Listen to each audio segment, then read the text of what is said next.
Angel, you were supposed to be my friend, my sister. You sat on my couch, ate with me from same plate, laughed with me. And all this time you were jealous of me. I thought you were genuinely happy for me. I can't deal with this, please. Sharon picked up her bag and left Angel's apartment.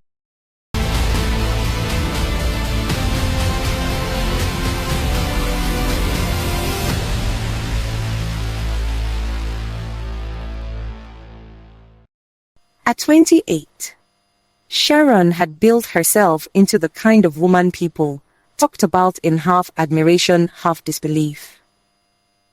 Not because she was loud, not because she needed attention, but because she was consistent, intentional, the kind of woman who seemed to know where she was headed. Her boutique sat on a busy street in Woods 2. It wasn't the biggest store, but people came because the clothes felt personal. Clean lines, pieces that looked expensive without screaming for validation.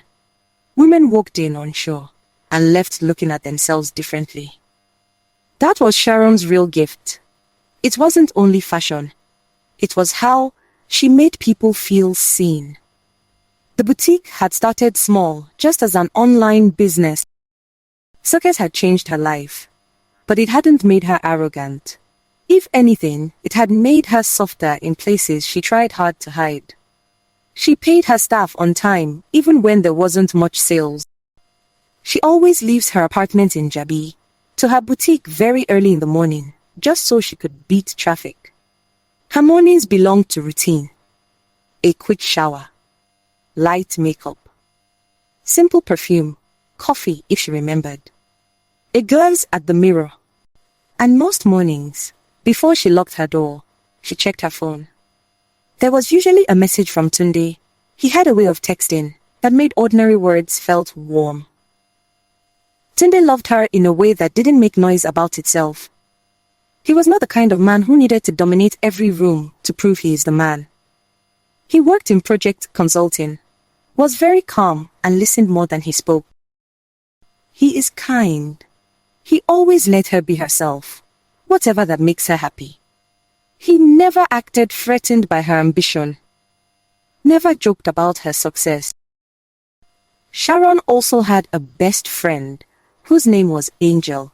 She met her 3 years earlier through a mutual friend at a birthday dinner where the music had been too loud and the rice too salty. They ended up talking in the corner about everything from disappointing men to the strange loneliness that could exist in adulthood, even in rooms full of people. By 8:30 most mornings, Sharon's boutique had started breathing. Her staff arrived one by one, greeting her with easy familiarity. She checked the previous day's sales, reviewed pending orders, responded to suppliers, approved content for Instagram, and rearranged displays when something felt visually wrong to her. Some customers came to her boutique because they had heard the owner was honest. She was not the type to flatter people into bad decisions for money. If the dress was wrong, she said so kindly. If the cut could be altered, she suggested it. However, she had her way with her customers. She knows how to sweet talk them. One Friday afternoon, Angel came to see Sharon. "I brought food," she announced. Sharon smiled and said, "You finally decided to be useful." They smiled and hugged each other. "You look tired," Angel said. Sharon glanced up. "Do I?" "A little." "That's because I am." Angel tilted her head. "You've lost weight." "I haven't." "You have." "I'm just busy." Angel nodded slowly, then looked around the boutique. "You're really doing well." Sharon smiled and said, "We thank God." Sharon studied her for a second, then shook it off. "Come and help me choose between these 2 fabrics for a customer order." That evening, after work, she met Sunday for dinner in Maitama. The restaurant was softly lit. Tunde was already seated when she arrived. Sleeves rolled slightly, his phone face down on the table. He stood when he saw her, smiled, and kissed her lightly on the cheek. "You made it. I almost didn't. Today was long." She answered, Sorry about that, love. As they ate, Sharon told him things that happened in the boutique with her customers. And Angel came by. Sharon added. He gave a small nod. How is she? She's fine, she answered. There was a pause, noticeable enough that Sharon looked at him more closely. What? Nothing. That's exactly what you say when there's something. He smiled slightly. You know me too well. So talk. He rubbed his thumb over the side of his glass. I just think maybe pay attention. To what? To the people around you. She frowned. That's vague. I know, he said, so be less vague. I don't want to put ideas into your head. I'm just saying you should be careful with her. I like Angel. Or at least I've tried to. But sometimes when people talk about your business or your life around her, I notice something. Sharon leaned back. Like what? I don't know. Just something off. She stared at him, then gave a short laugh. You're reading too much into things. Angel is a nice person. She has been there for me. You probably don't understand her. Okay, he said reluctantly. That night, back in her apartment, she called Angel. Angel answered on the second ring. Madame, how far? You are awake. Obviously, it's not children's bedtime. Sharon laughed. Were you home all evening? Yes. Why? Nothing. I was just calling. Since when do you call for nothing? Sharon sat on the edge of her bed. Can't I miss my friend? Angel laughed softly. You miss me after seeing me this afternoon? Yes.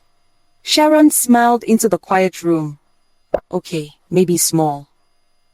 They talked for nearly 40 minutes, then they both retired to bed. Weeks passed with the rhythm of ordinary life. Work. Meetings. Infantry. Dates with Tunde. Voice notes from Angel.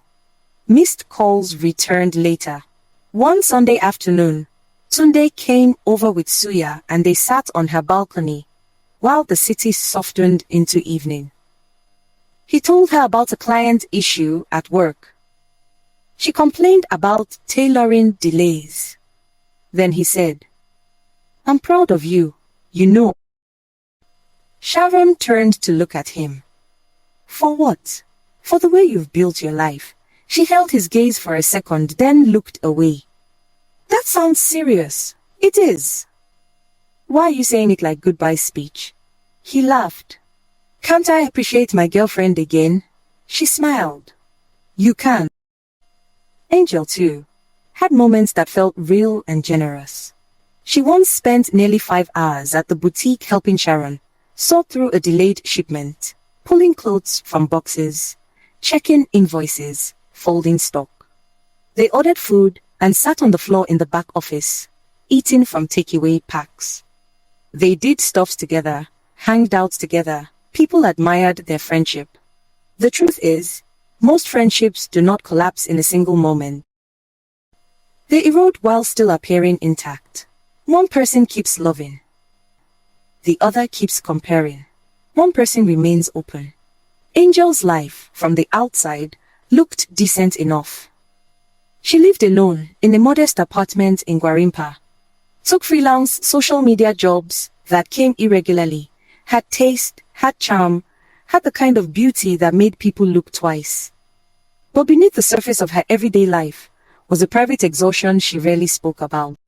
She was tired of instability. Tired of nearly starting things and watching them fail. Tired of being compared to her friend Sharon. As time went by. On one fateful day, Sharon asked Angel to come by the boutique early before opening. She wanted to show her the first samples for the custom collection she had been quietly developing for months. It was one of those things she had kept close. Not because she didn't trust people, but because she had learned that early plans were fragile. Too many opinions could make a dream feel exposed before it was ready. Angel was upset that Sharon didn't tell her about the custom collection after so many months. "I thought we were friends," Angel said. "I didn't tell anyone about it. I wanted it to be a surprise," Sharon replied. A few days later, there was another dinner. Sharon, Angel, and 3 other friends met at a rooftop spot in Asokoro for a birthday celebration. Sharon wore a simple dress from her boutique and gold earrings. Angel looked beautiful too, in a fitted outfit that made several heads turn when she walked in. During dinner, one of the women at the table turned to Sharon and said, "I'm not even joking. You've really inspired me. Every time I see your page, I'm like, okay, maybe I should take my own plans seriously." Sharon smiled. "No, seriously," the woman insisted. "Even the branding alone. Everything is so polished." Sharon thanked them, slightly embarrassed. Then she noticed Angel had gone quiet. Not visibly upset, just absent.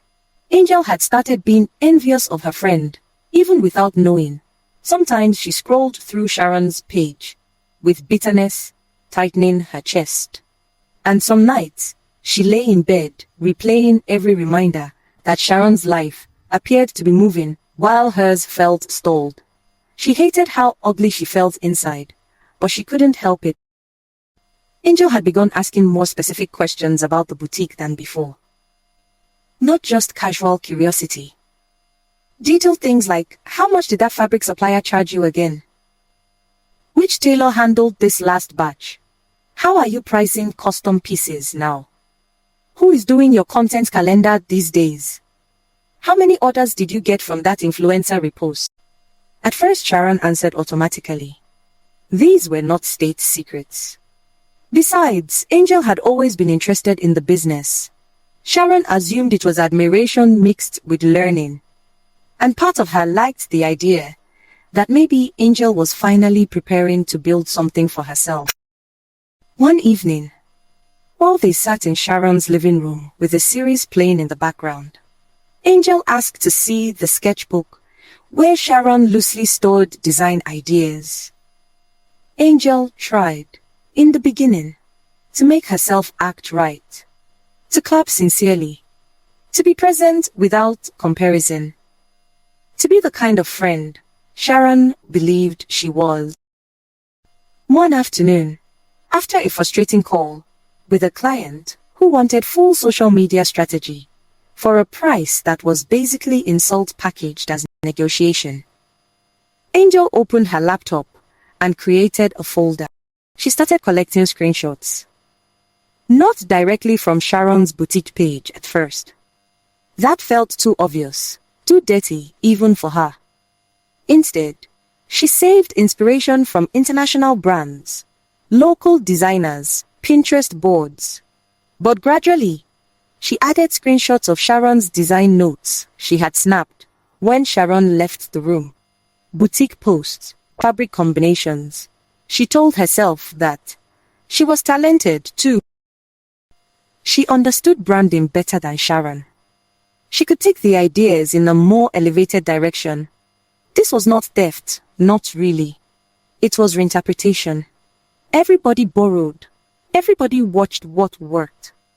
That the market was wide enough.